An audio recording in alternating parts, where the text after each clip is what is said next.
All right, we are positive that our guests will be the perfect surprise for your Friday. And we're not kidding around, although we kind of are, right?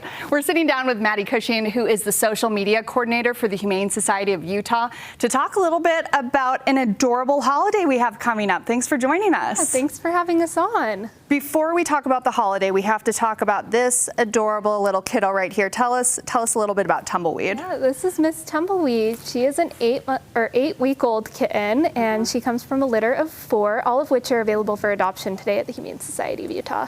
And what kind of home would be good for Tumbleweed? Tumbleweed is just a tiny kitten, so she's pretty easygoing. She would just love to go home with anyone that will snuggle up with her and give her lots of cat treats. And how could you not want to snuggle up with this cutie pie right here? So tell us, we have a holiday coming up on Monday. What's going on? Yeah, Monday is Global Community Cat Day. Global Community Cat Day. What's going on with that? Community cats are any unowned cats who live outdoors. Oftentimes they have a community caregiver who provides them with shelter and food. Other times they hunt and live in little colonies of cats. Community cats often wouldn't make good pets, but that doesn't mean that we can't meet them halfway and help them out. So is a community cat essentially like a stray animal? Is that it, or? Yes. Okay. Stray would be another term for them. It is a common misconception that all community cats are feral. That's not always the case. Many of them are quite friendly, but again, just prefer living outside, wouldn't do well in a home. So tell us a little bit on how people can support community cats. Yeah, so one of the best ways we can support our community cat friends is through a TNR program, which is a trap, neuter, return. At the Humane Society of Utah, our TNR program is called Catnip, and it entails humanely trapping community cats, bringing them into our facility, and then we give them some life-saving vaccines, and we spay or neuter them. We tip off just the smallest part of their ear to let people know this procedure's been done so we don't stress them out by trapping them again, and then we just return them to their preferred stomping grounds. So when someone sees a community cat out in their community, can they pet them? Should they leave them alone? What should you do?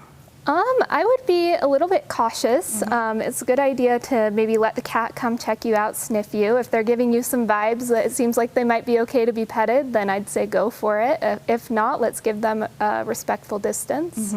If they're getting vibes like Tumbleweed's giving, then they're just all about the snuggles there. How many community cats are we seeing here in the Salt Lake Valley? Is it pretty prevalent? We've got some pretty good colonies of community cats going on.